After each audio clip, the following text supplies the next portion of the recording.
La buena didáctica es aquella que deja que el pensamiento del otro no se interrumpa y que le permite, sin notarlo, ir tomando buena dirección.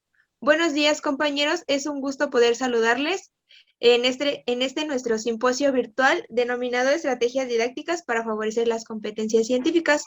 A continuación, mi compañera Marta y Gaby harán una breve intervención para explicarles de qué se tratará.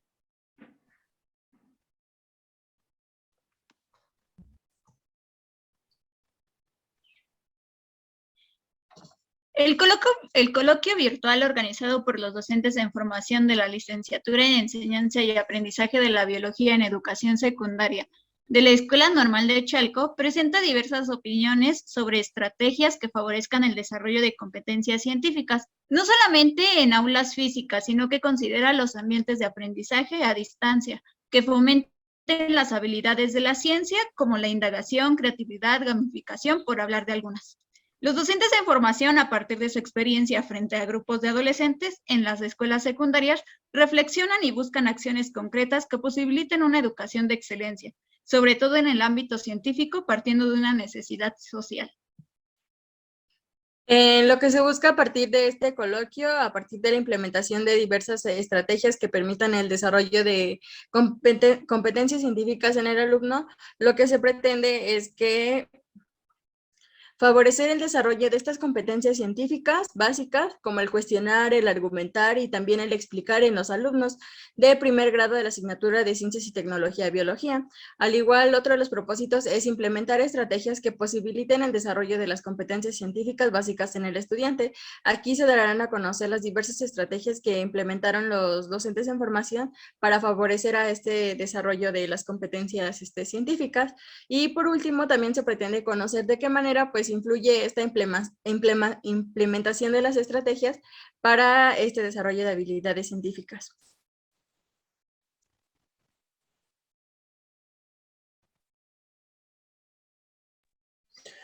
Bueno, en cuanto a las actividades a desarrollar, la que sigue, amigo.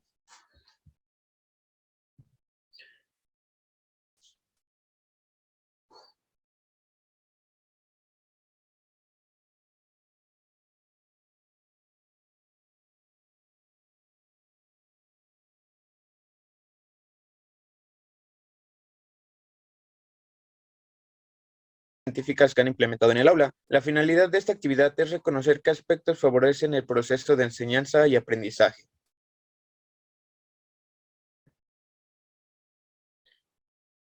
Muy bien, como podemos observar, aquí se encuentra la organización. En el equipo 1 se encuentra nuestra compañera Katia con la gamificación como estrategia didáctica.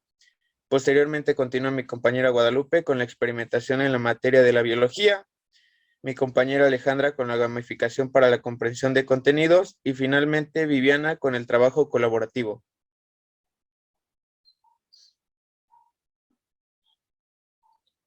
En el equipo 2 se encuentra Alejandro con la modelización, Luis con el cambio conceptual y su servidor con mi compañero Ricardo exponiendo la enseñanza basada en la indagación. Finalmente, en el equipo 3 se encuentra Vanessa con la disposición para acelerar la naturaleza, Marta con la creatividad en los contenidos de ciencias y tecnología y mi compañera Gabriela con las actividades experimentales mediante la indagación.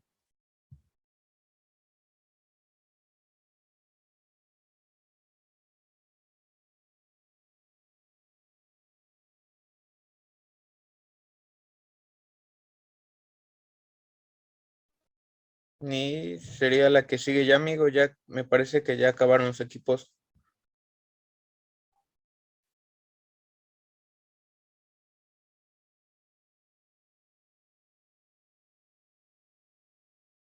Bien, y como lo pudieron notar, esa va a ser la integración de los equipos y conforme vamos a ir pasando. Y bueno, sin más preámbulo, cedo la palabra a mi compañero Ricardo para que explique cómo se llevará a cabo la actividad.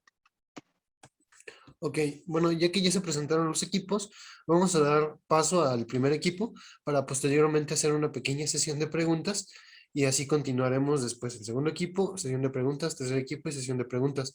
De esta forma lo haremos organizadamente y podrán pasar todos. De igual forma es importante recalcarle a los representantes de cada equipo que solo tienen 5 minutos por persona para poder exponer su tema.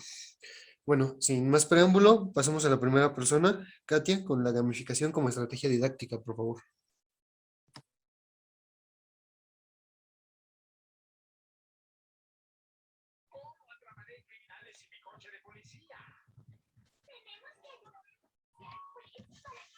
Okay. Buenas tardes, compañeros. Y bueno, como ya mencionaron, yo hablaré sobre la gamificación como estrategia didáctica. Y bueno, las dinámicas de juego abrazan las emociones y construyen aprendizaje. Estefanía Orwell. Bueno, vamos a centrarnos en qué es la gamificación. Y bueno, es la utilización de juegos para mejorar el compromiso y la motivación de los estudiantes. Se utiliza como estrategia para el aprendizaje, en donde incluye el reconocimiento de logros a través de puntos, insignias, cuadro de líderes o barras de proceso.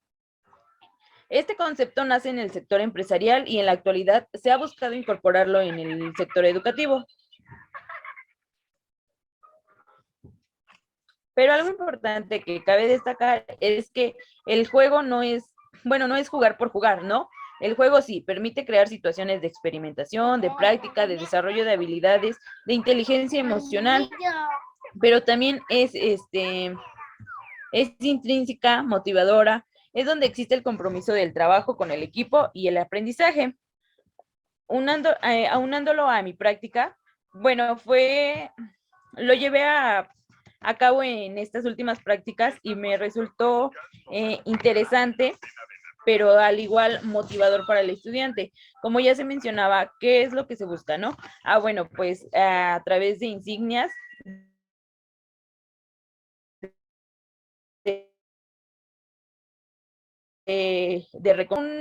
un grupo que en lo particular era muy tímido, no les gustaba participar.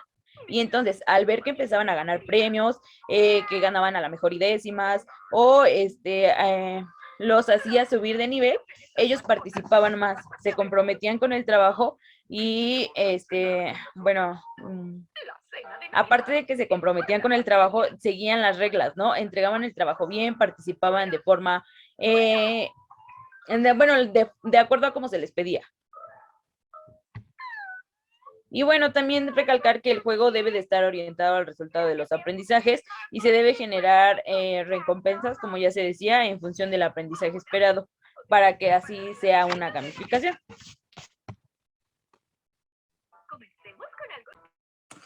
Ok, muchas gracias, Katia. Pasamos al siguiente integrante, María. Experimentación en la materia de biología, por favor.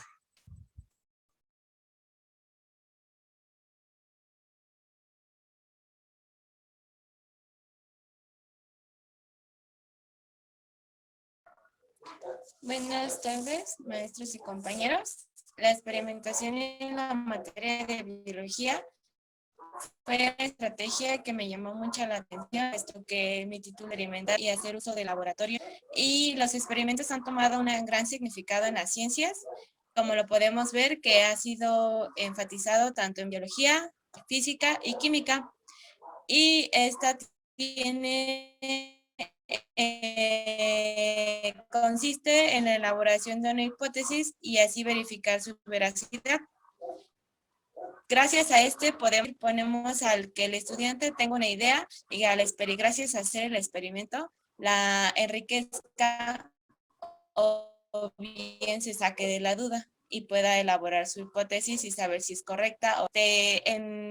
Tiene como objetivo, como aquí lo pude citar, el enseñar ciencias no es formar gente que vaya a dedicar el resto de su vida a las cuestiones científicas, sino que la intención principal es formar seres humanos con una visión integral, promoviendo el desarrollo de habilidades de pensamiento científicas en los niños. Lo que más me llamó la atención es esto, que muchas veces dejamos la experimentación de lado y solamente nos dedicamos a dictarles y que los alumnos estén en el aula. Cuando fomentar la experimentación hace que estos se vean muy entusiasmados e incluso les llamen la atención las ciencias. A mí me llamó mucho la atención porque tuve un alumno que decía que la biología le parecía aburrida y cuando lo llevamos al laboratorio dijo que le gustó mucho las ciencias. Y es ahí donde enfatizamos que realmente estamos mal como maestros en algunas ocasiones en tenerlos siempre en el aula, cuando realmente podemos llevarlos al laboratorio a que hagan experimentos pequeños que para ellos van a ser muy significativos. Y uno de, como lo dice la cita, no es que formemos gente que vaya a estudiar ciencias, pero sí hacer que vean a las ciencias divertidas y no simplemente aburridas. Y aquí culmina mi...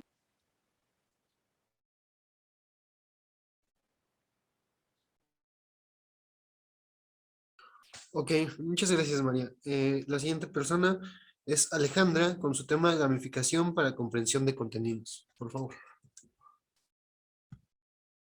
Ok, gracias. Bueno, mi tema es la gamificación como estrategia de enseñanza para la comprensión de contenidos de biología, específicamente en los alumnos de educación secundaria.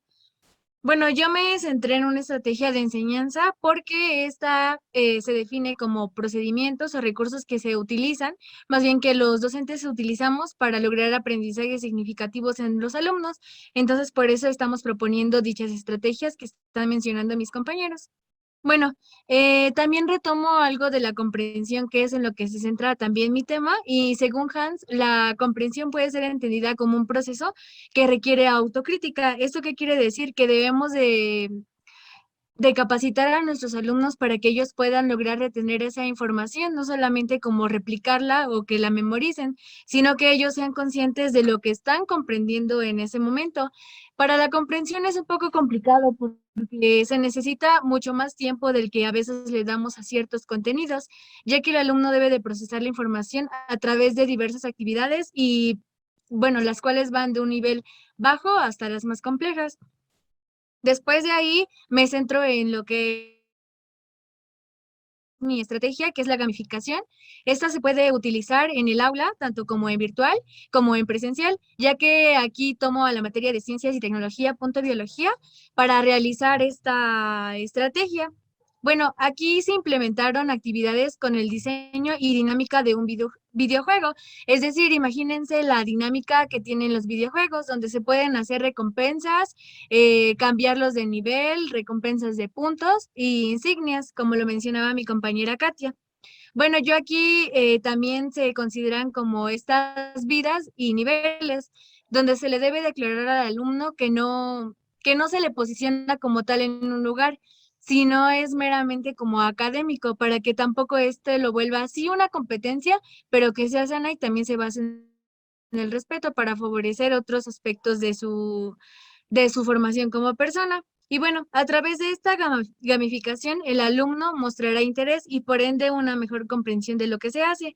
Lo que se pretende es que a través de estas actividades el alumno vaya entendiendo y comprendiendo mejor estos temas.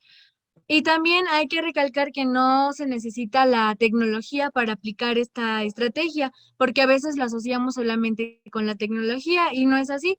También se puede aplicar en el aula, solamente implementando estos, que cabe recalcar no son juegos. Por ejemplo, si yo pongo una lotería, pues esto no es gamificación. Esta debe de ser basada con las recompensas y asignación de puntos, centrados en el aprendizaje y la comprensión del alumno. Y bueno, eso sería todo de mi parte. Vale, Alejandra, muchas gracias. Para terminar con este equipo, tocaría ahora Viviana con su tema de trabajo colaborativo, por favor.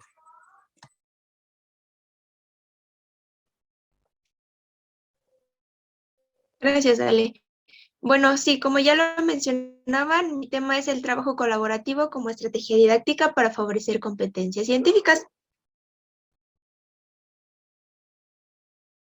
Bueno, la que sigue, Ale, por favor. Gracias. Este tema lo llevé a cabo en la secundaria en la que estoy, o lo estoy llevando a cabo en la secundaria en la que estoy practicando actualmente, con el grupo de primero A. Y bueno, también aquí les pongo algunos datos como que el trabajo colaborativo representa la realidad actual de la educación, basándose en en donde dice que, bueno, la construcción de saberes, si bien debe de eso que tengan aprendizajes también individuales, también en algo en lo que nos debemos de centrar y más actualmente con la pandemia es en esa construcción de aprendizajes colectivamente. ¿Por qué? Porque bueno, no solamente va a permitir que entre colectivos podamos aprender o puedan aprender en este caso los alumnos, sino que también va a entrar ahí el lado socioemocional, donde el alumno puede compartir experiencias de su día a día y no nada más va a aprender, sino también va a poder ponerlo, o sí va a poder aprender, pero poniéndolo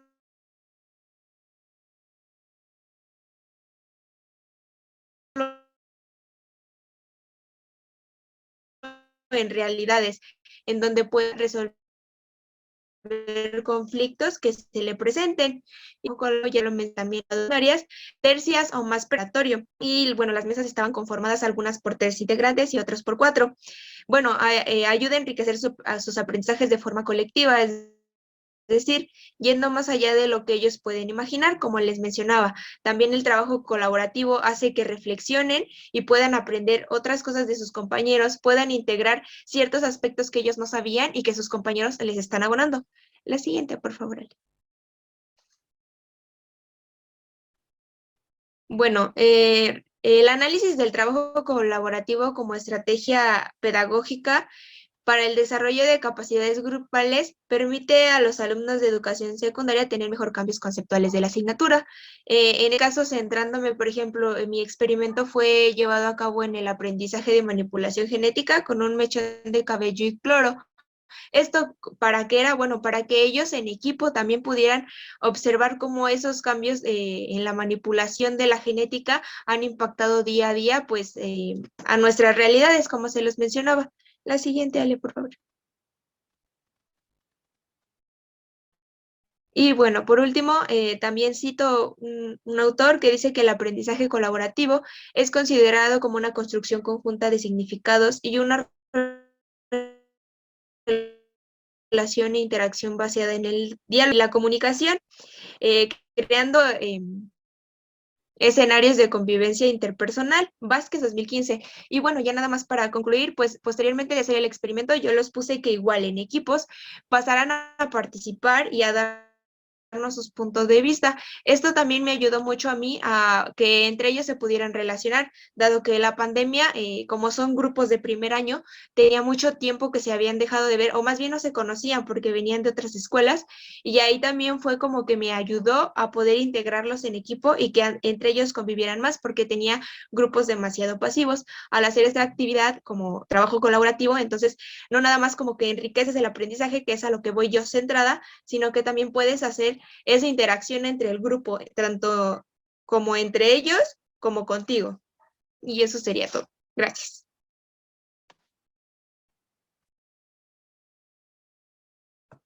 Muchas gracias al equipo por sus participaciones. Empezamos la sesión de preguntas.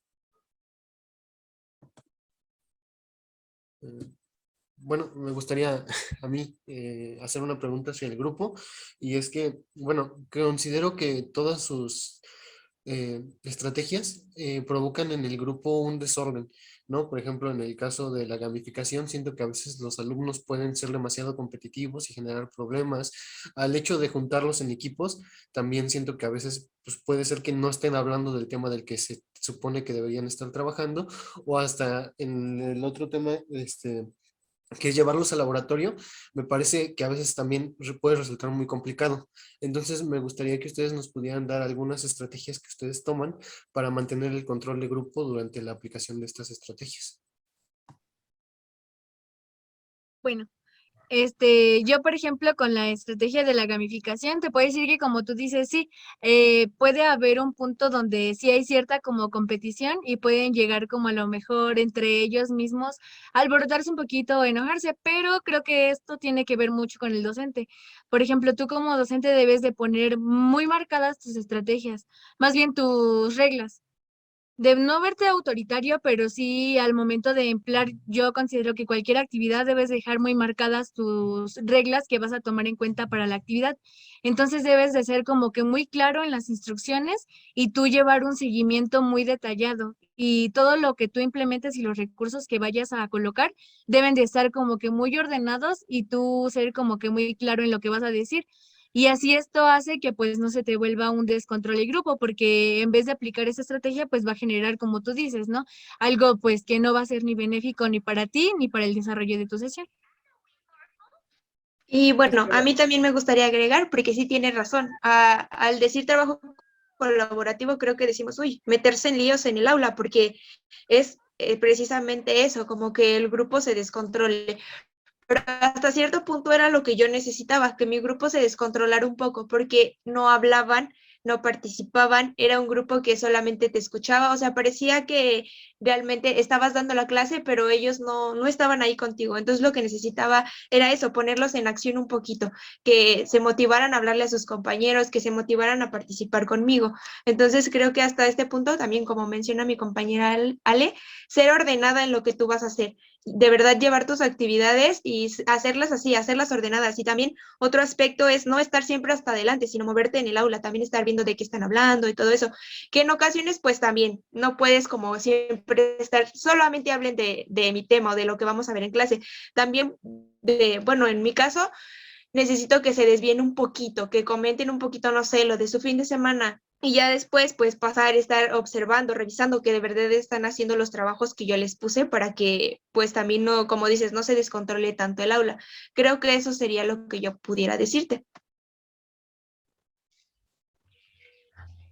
Bueno, y yo concuerdo con la opinión de mi compañera Alejandra, o sea, debes de tener claras las reglas y lo que vas a hacer.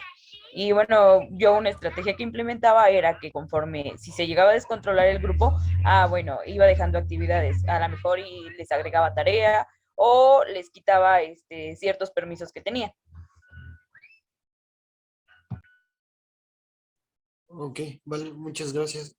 Hay una participación de Alejandro, por favor. Bueno, yo no soy del equipo, pero a lo que yo noto es que todas esas estrategias van encaminadas a como romper ese estereotipo de la clase perfecta donde los alumnos solamente se encuentran pasivas y pues de ahí supuestamente están aprendiendo, pero realmente no nos damos cuenta. Así que pues estas estrategias resultan como sí un poquito entrar en conflicto, pero también es atrevernos a hacer nuevas cosas para que los alumnos aprendan. Bueno, ok, muchas gracias por la respuesta. Voy a tratar de ponerlas en práctica estas actividades. Bueno, para dar paso a nuestro coloquio, pasará el equipo 2, que está integrado, como ya se les había mencionado en un inicio, por Alejandro, Ricardo, Luis y Gustavo. Y bueno, la imaginación es más importante que el conocimiento. El conocimiento es limitado, en cambio la imaginación abarca todo. Albert Einstein. Ok, seguimos con mi tema que es la modelización como estrategia didáctica en la enseñanza de las ciencias. Y primeramente para ello hay que entender qué es un modelo. Un modelo se refiere a el arquetipo o el que nosotros tenemos que reproducir o queremos imitar. Dentro de esto, pues nosotros como maestros tenemos que manifestar, pues somos personas que vamos a pues dar como esa pauta o ese rol para pues que los alumnos reproduzcan nuestras actitudes. La modelización se entiende como el proceso de aprendizaje que acompaña pues al trabajo de los modelos, es decir, tenemos a lo que ya está planteado y lo que los alumnos pues van a representar. La importancia de estos modelos es que a través de ellos se puede presentar información, es un medio de comunicación para interactuar con los demás, expresar información, explorar, experimentar, manipular representaciones dinámicas de conceptos y fenómenos, crear productos, evaluar los conocimientos y habilidades de los estudiantes. Esto nos indica que dentro de nuestras clases la manera de pues, emplear la modelización siempre va a estar presente de alguna o de otra manera. La modelización en el aula nos dice que los recursos que acompañan al desarrollo de dicha actividad en las aulas son analogías, maquetas, las representaciones pictóricas, los modelos a escala, los experimentos mentales, las escenificaciones personificadas o las simulaciones por ordenador suelen asistir a la práctica de la modelización. Entonces, como comprendemos nosotros, una analogía, incluso un comentario de un alumno, pudiera ser que nos dé cuenta de que el alumno de verdad está aprendiendo, de que está asimilando la información y a partir de la asimilación la está reproduciendo a su manera. La modelización no requiere crear modelos exactos, o tal vez sí, pero dentro del mismo ya se tiene una reflexión y una asimilación de toda la información que pondrá en práctica ya sea de manera virtual. También tiene la capacidad de ser una forma de trabajo ya sea individual o en equipo, donde se puedan realizar proyectos y donde la evaluación va a estar siempre constante, teniendo como una referencia a eh, al proceso de la evaluación como uno de los fundamentales, tanto para el profesor como para el alumno, debido a que va a analizar si de verdad está aprendiendo o no. Y es como la antesala a desarrollar estas competencias científicas.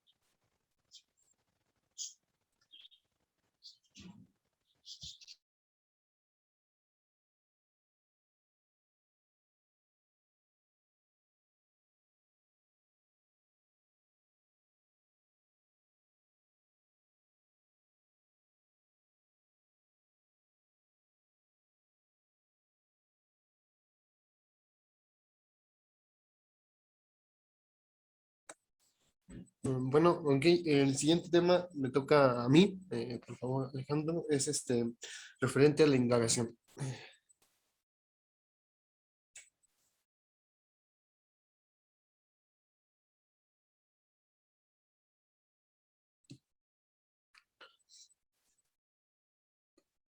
Bueno, como se pudo notar en la preparación de equipos, yo y Gustavo tenemos preparado el tema de indagación.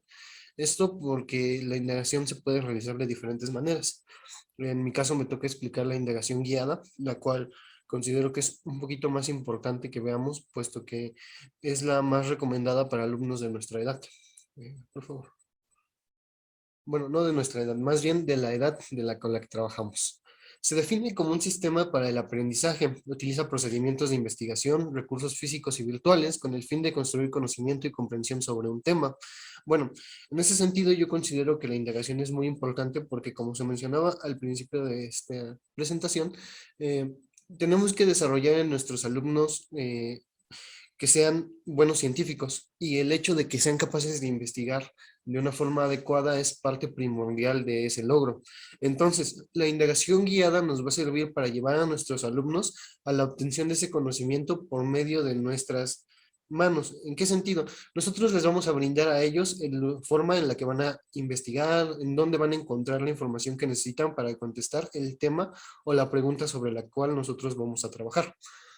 Eh, este estudio me parece a mí muy importante porque es uno que permite que posteriormente los alumnos sean capaces de llegar a la investigación abierta y cuando sean capaces de ellos investigar abiertamente y ser capaces de conseguir la información adecuada, se va a notar una verdadera mejora en su progreso.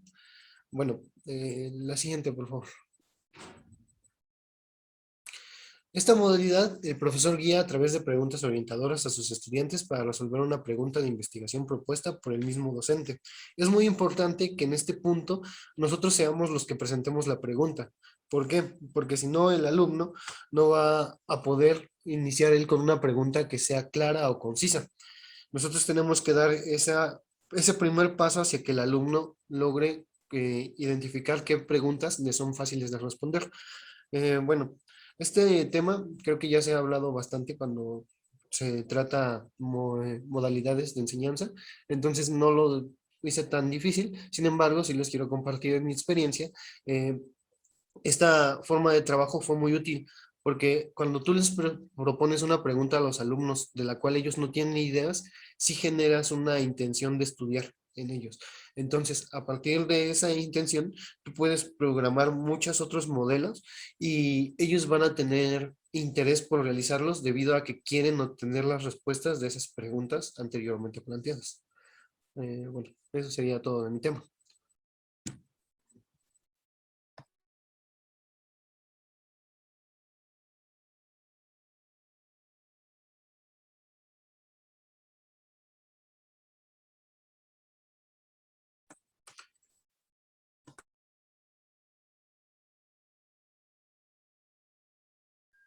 Si quieres, coloca las mías, amigo, para terminar con el tema de indagación y que... Ajá, gracias. Bueno, como mi compañero Ricardo lo mencionaba, nosotros estamos trabajando el tema de indagación. A mí me tocó investigar lo que son dos aspectos, que principalmente es la indagación abierta, que nos menciona que se espera que el estudiante diseñe todo el protocolo de investigación partiendo de su pregunta de investigación y siguiendo el procedimiento para alcanzar una respuesta. También se incluye el planteamiento de hipótesis, análisis y comunicación de resultados. Como mi compañero ya lo mencionaba, existen niveles de preguntas que son muy importantes en este aspecto. El nivel 1 nos maneja preguntas muy sencillas y concretas, por ejemplo, ¿cuándo? ¿Dónde? ¿Por qué? Sin embargo, en el nivel 2 las preguntas ya son más abiertas. Suelen iniciar cómo, qué y por qué. En este caso se abarca aquí un ejemplo que es ¿qué es la fotosíntesis? Entonces, para responderle, el estudiante necesita definir, explicar, analizar, comparar, razonar y secuenciar. Por ejemplo, durante mis prácticas profesionales, yo propuse una investigación sobre cómo afecta la luz a las plantas, las que las reciben y las que no. Más adelante en la siguiente diapositiva se menciona. La que sigue, amigo, por favor. Esto abarca una indagación estructurada que es dirigida por el profesor. En este caso, yo di las indicaciones a los alumnos de cómo iban a resolver el experimento. Consistía en sembrar dos plantas de la misma especie, del mismo tamaño. A una iba a recibir luz, mientras que la otra iba a estar cubierta por una caja o en un lugar oscuro donde no recibiera la luz.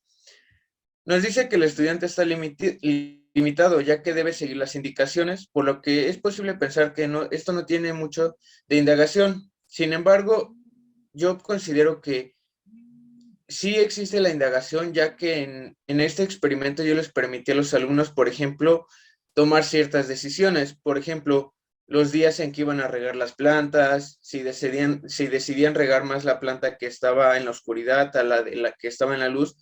Todo esto con la finalidad de que ellos indagaran y a través de sus ideas que tienen sobre la fotosíntesis, ellos trabajar con las plantas.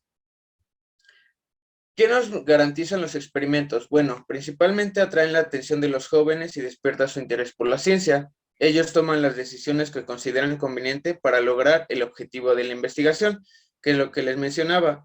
Ellos decidían cada que regar las plantas, en qué clima mantenerlas, etcétera. Al final del experimento obtuve resultados muy satisfactorios y es aquí donde surge el nivel de pregunta 3, que son respuestas ya concretas de lo que realizaron en el experimento y lo que vieron. Muchos de los alumnos se cuestionaban por qué las plantas, que en este caso en la imagen se puede observar, las plantas que no recibían la luz son las que se ven más largas aquí, más grandes. Los alumnos se cuestionaban el por qué las plantas que no recibían luz tenían un mayor crecimiento. De acuerdo a las observaciones de muchos y a sus investigaciones, llegamos a la conclusión de que las plantas buscan la luz, por ende, las que no recibían luz crecían a mayor velocidad. Todo esto con el propósito de alcanzar la luz. De igual forma, la luz ayuda a la fotosíntesis y a la clorofila que refleja el color verde que vemos en las plantas. Por eso las plantas que no recibían luz se muestran de una tonalidad amarilla y las que sí recibían luz de una tonalidad verde. Estas son algunas de las conclusiones que los jóvenes realizaron al finalizar el experimento. Entonces, la indagación es muy importante, ya que lleva al alumno a que se cuestione el porqué de las cosas, que realice la investigación, observe, saque sus conclusiones y finalmente compare los resultados. Y eso sería todo, amigo, de mi parte.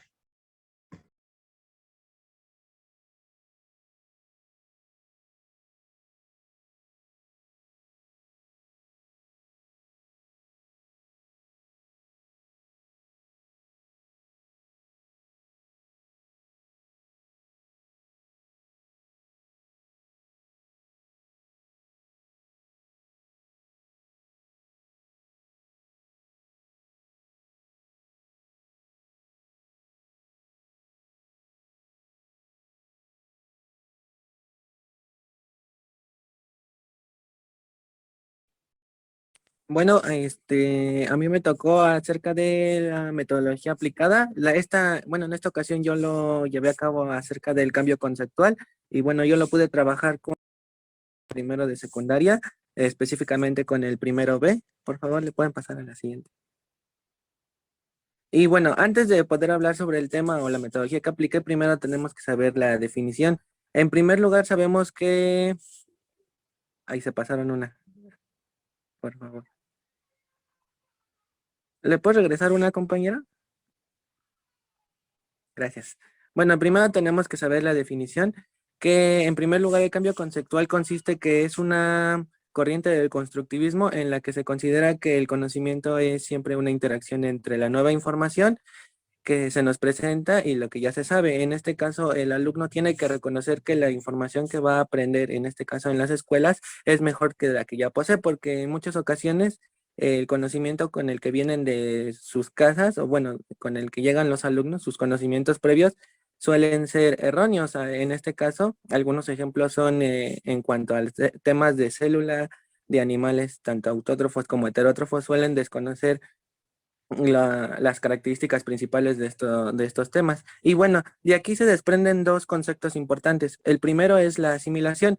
Aquí depende de cada estudiante qué tan factible ve conocer acerca de nuevos temas. En este caso va a depender tanto de de sus intereses, necesidades, motivaciones, son los conocimientos previos que ellos van a tener.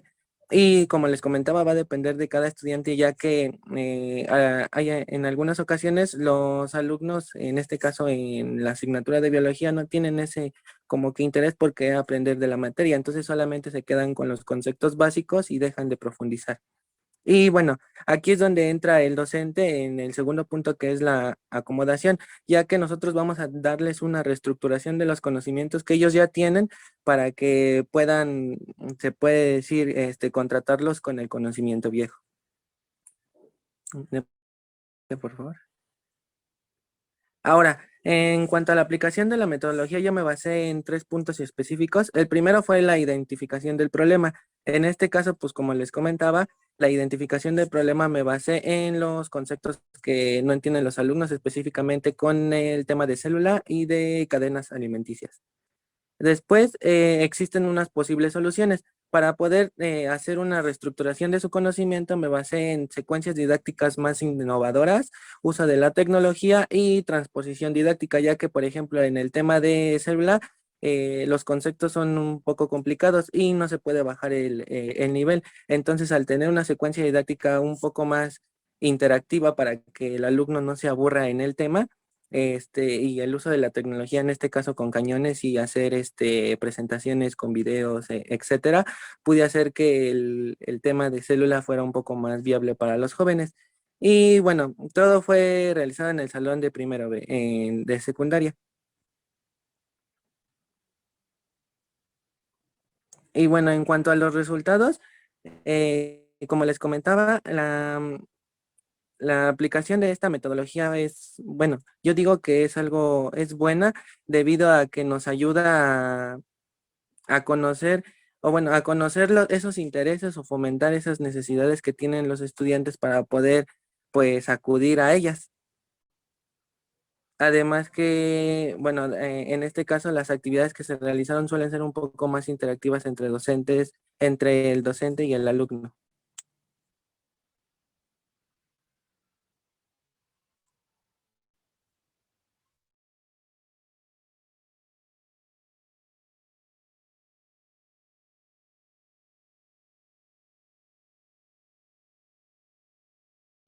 Bueno, eso sería todo por parte de este equipo.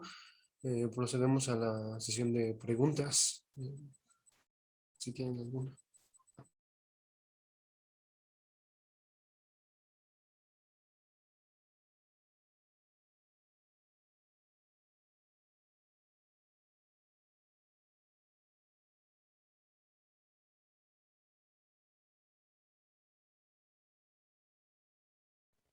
Ok, yo tengo una pregunta. Bueno, va en relación con, bueno, lo que acaban de presentar. Considero que todo tiene como una no sé, como que el alumno va construyendo su propio conocimiento, ¿no? Sin embargo, veo que hay mucha relación una con la otra. ¿Ustedes recomendarían aplicarlas, digamos que las 4 en un ciclo escolar, bien? ¿O podría ser una sobre la otra? Bueno, específicamente considero, no sé si podría tomarse en cuenta que, bueno, una metodología sobre la otra podría tener efecto, digamos que en el tipo de desarrollo en el que están, bueno, los estudiantes. Es decir, por ejemplo, que se presente primero cambio conceptual, la modelización, después una indagación guiada y por último una indagación abierta. Ok, bueno, yo desde mi perspectiva creo que eso depende mucho del grupo en el que estés trabajando. Bueno, y eso sería todo por parte del equipo 2, la respuesta a la pregunta, las preguntas. Entonces, podemos continuar con el equipo 3. La primera persona sería Vane, con la disposición para aceptar la naturaleza abierta, parcial y cambiante. ¿Me das permiso de compartir pantalla, por favor? Sí.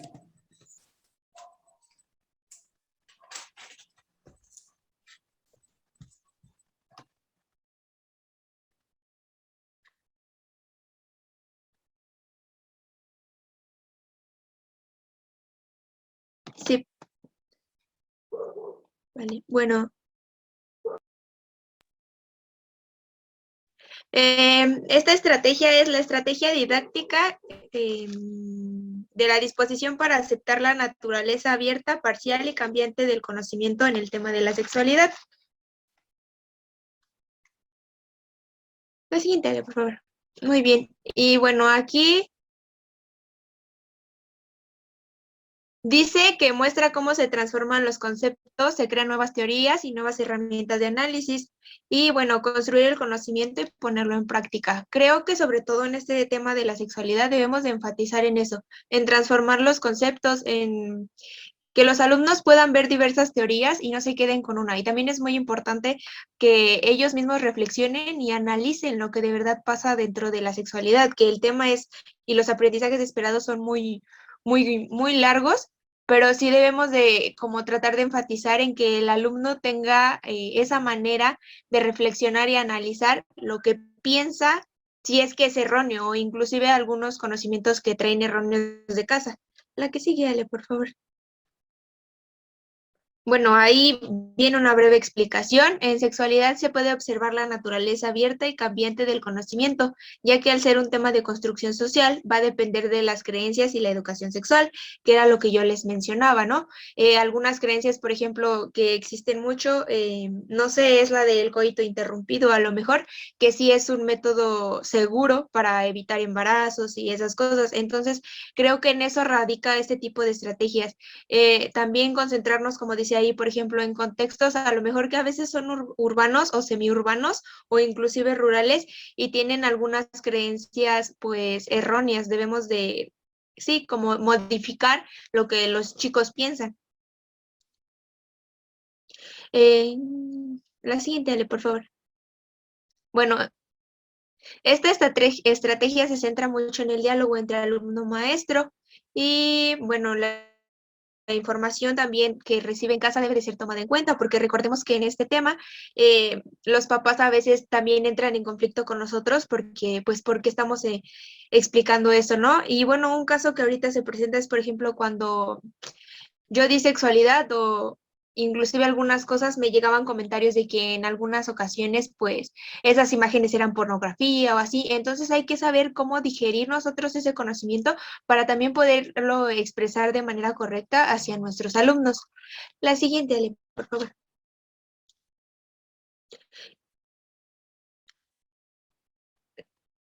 La siguiente, Ale, por favor. La creatividad en los contenidos de ciencias y tecnología. Y pues eso Creo sería que todo. eso ya es todo. Sí, eso ya no, eso es de Martita. Eso sería todo de mi parte. Gracias. Bueno, muchas gracias, Vivi. Pues continuamos. Bueno, una de las estrategias que favorece el desarrollo de estas competencias científicas, considero que es la creatividad en los contenidos de la ciencia. Bueno, es importante hablar sobre la creatividad en los contenidos de ciencias y tecnología, específicamente en el área de biología. Para esto es importante relacionar el pensamiento creativo y el pensamiento científico y perfeccione, además de poder, digamos que perfeccionar la imaginación, la pasión, la motivación o tal vez la disciplina, que en muchas ocasiones encontramos en algunos científicos.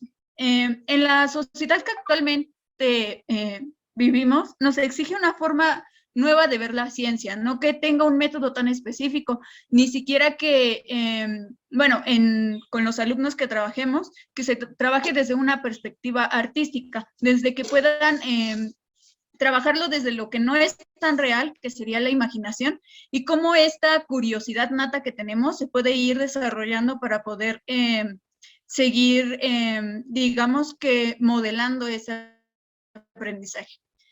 La curiosidad nata del ser humano lo ha logrado desde que hoy conocemos como ciencia y ha logrado algo que va más allá de un conjunto de conocimientos. Este proceso científico creativo puede aplicarse en las escuelas secundarias, mismas que relacionan la ciencia y la creatividad en la vida cotidiana.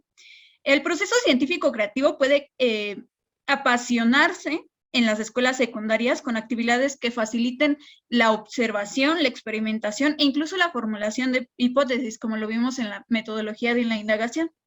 Sin embargo, creo que también es importante que los alumnos puedan crear e interpretar desde su propia realidad y puedan entrelazar estos contenidos de ciencias y tecnología desde lo que no parece tan real, que ocupen esta imaginación y que no solo se vayan como un método rígido, sino que en muchas ocasiones en las escuelas, por ejemplo, en mi caso puede suceder que, por ejemplo, en algunas sesiones que impartí, cuando se les hacen algunas preguntas abiertas o se busca que a lo mejor me den, exploren un poco más algunos temas, los alumnos se sienten cohibidos y no participan como se debería. Creo que a veces limitamos, la escuela es este lugar de limitación que no permite que el alumno pueda comprender más allá porque limita las propias ideas o incluso no aceptamos las ideas nuevas de los alumnos porque creo que como docentes nos enfocamos solamente en una.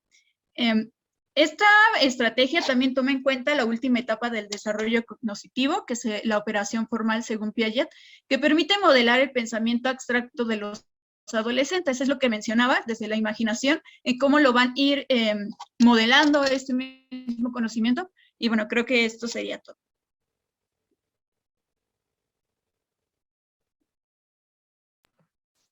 Bueno, también otra estrategia para apoyar, bueno, favorecer o apoyar al alumno a desarrollar competencias científicas, yo opté por las actividades experimentales.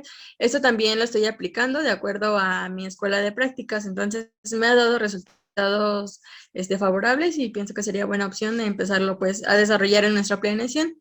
Yo lo desarrollé en mi aprendizaje esperado con describir la importancia, funciones y ubicación de los cromosomas, genes y ADN. También aquí yo utilicé ilustraciones porque también debe ir apoyado de algo visual, entonces yo partía de eso para ya después como más guiarlos hacia la experimentación, que fue a lo que yo focalicé más. Aquí era antes de explicar lo que era la realidad. Yo desarrollé actividades como extracción de ADN y también antes como un tema guiado más a vida saludable, igual utilicé cuantificación de vitamina C. Entonces aquí pues yo igual lo guié más un poquito a la indagación igual abierta o guiada, donde el docente pues daba como que esas preguntas guías para que el estudiante también se cuestionara, investigara o cosas relacionadas a eso. Entonces, pero el docente debía estar ahí como guía detrás de esos experimentos, y yo también opté por darles un formato como impreso en donde ellos pudieran escribir, o a veces en casos de ADN pues fue en la libreta, pero anterior igual hicimos un experimento de fototropismos, que era una adaptación de las plantas y también fue muy bueno, ya que ellos pues iban preguntándose el por qué el por qué la plantita crecía de esa forma o bajo qué condiciones. Entonces a mí considero que es una buena estrategia. Y la otra, creo que sí. Entonces, yo utilicé esa estrategia para favorecer el desarrollo, ya que también, pues cabe mencionar que influye también en lo socioemocional, porque ellos se emocionan mucho también, les llama mucho la atención y también se toman en cuenta los intereses y se despierta el interés en los estudiantes. Entonces, pues es una buena estrategia para favorecer el desarrollo de competencias mediante las actividades experimentales a través de la indagación, ya sea pues abierta o guiada. Y sería todo. Vale, muchas gracias al equipo por su presentación.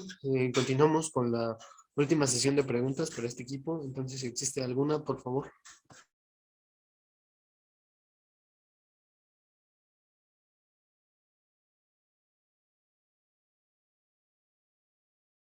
El hecho de la creatividad. El hecho de la creatividad. Entonces, mi pregunta es, ¿cómo podemos fomentar la creatividad en los alumnos? Porque he tenido alumnos que dicen que no son activos y solitos como que se desaniman y demás. Entonces, ¿cómo podríamos fomentar la creatividad en ellos? Ok, primero es muy importante delimitar la creatividad. Creo que a veces la entendemos como un sentido muy general y que tiene que ver con hacer manualidades, etcétera. Sin embargo, creo que lo que debemos de tomar en cuenta para desarrollar la creatividad, digamos, en los alumnos, se puede decir, es tomar en cuenta los elementos cognitivos, que en primero